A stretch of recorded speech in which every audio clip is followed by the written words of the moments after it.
அனைவருக்கும் வணக்கம். இன்றைக்கி ரிலீஸ் ஆன படங்களில் ஒரு முக்கியமான படம் வடிவேல் மற்றும் பரத் பாசில் நடித்த மாரீசன்னு ஒரு படம் வந்திருக்கு.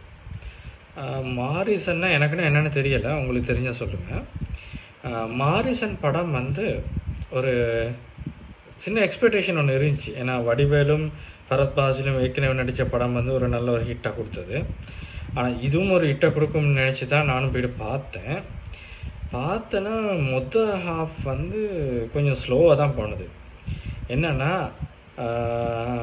இது ஒரு இன்னொரு படத்தை தழுவுனத மாதிரி இருக்குதோன்னு எனக்கும் தோணுச்சு.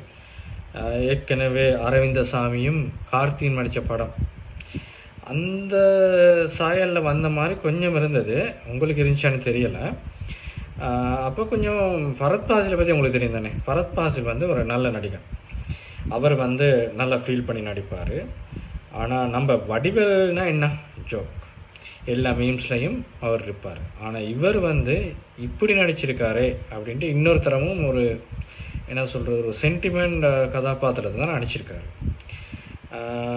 வளமையை போல் இல்லாமல் கொஞ்சம் ட்ரில்லிங் ஒன்று இருந்துச்சு.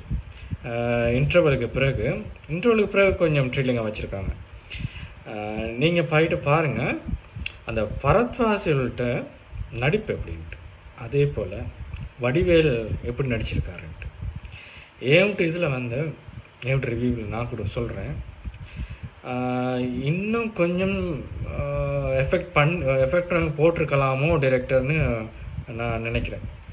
ஏன்னா நான் எதிர்பார்த்து போனதை விட கொஞ்சம் கம்மியாக தான் இருந்தது. ஒரு தரம் பார்க்கலாம். சரி, பார்ப்போம் என்ன கதைன்ட்டு.